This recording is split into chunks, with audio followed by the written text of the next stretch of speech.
Hi there guys, we're here talking about fat, and straight away from the diagram you can see the smallest form of fat is the triglyceride, 3 fatty acids and a glycerol.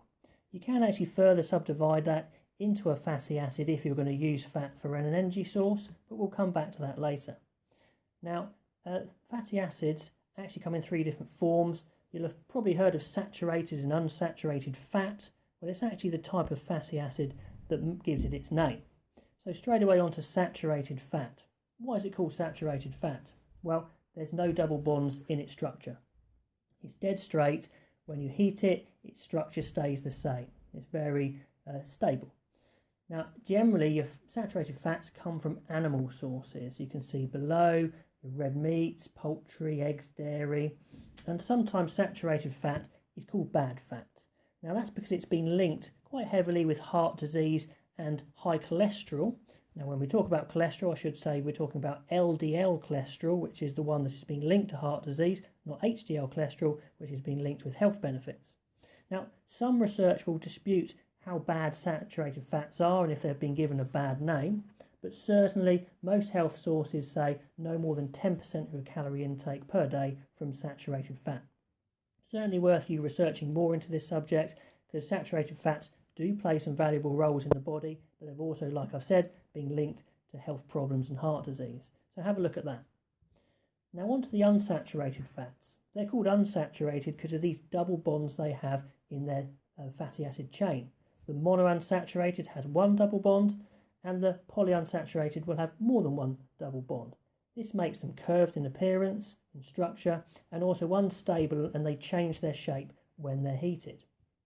These are often called good fats, but again, that's probably a bit too simplistic, but certainly unsaturated fats and also omega-3 fats and oils have been linked to health benefits, reducing the risk of heart disease and other problems, and lots of important functions, and we'll come to those a bit later.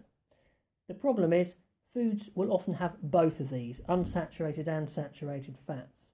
They'll give the grams of fat in general, then underneath normally, if you have a look, it will say the grams of saturated fat. And you'll have to do a bit of maths to work out, therefore, how much of it is unsaturated fat. So certainly have a look and see what the proportions of food are when you're planning meals.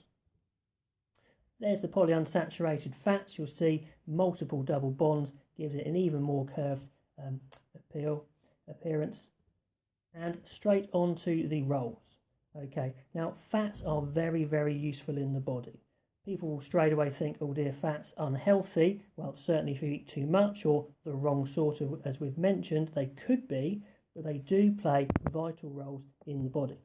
Now, first of all, fats are around your organs. They actually cushion your organs, they protect them. You don't want too much fat around your organs, but you certainly need some.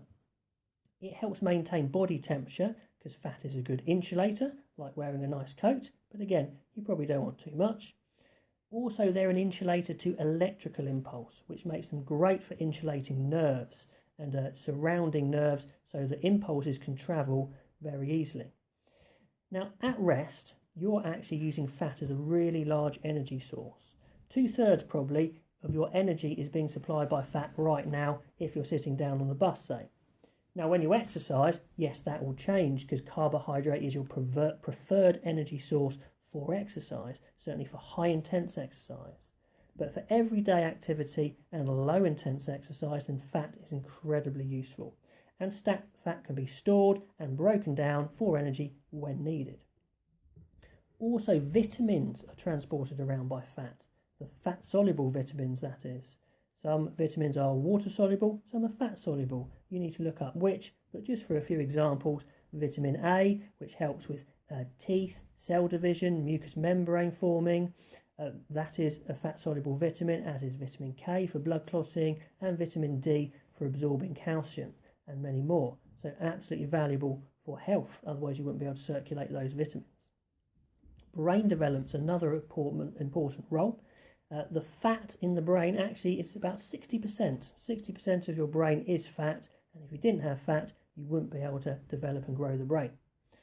Now, other things for health, Like I mentioned, omega-3 fats, omega-3 oils have been strongly linked to reducing stroke and heart disease, reducing inflammation, boosting the immune system. So a lot of people look to eat oily fish, things like walnuts, olive oil, to boost those sorts of health benefit roles in the body.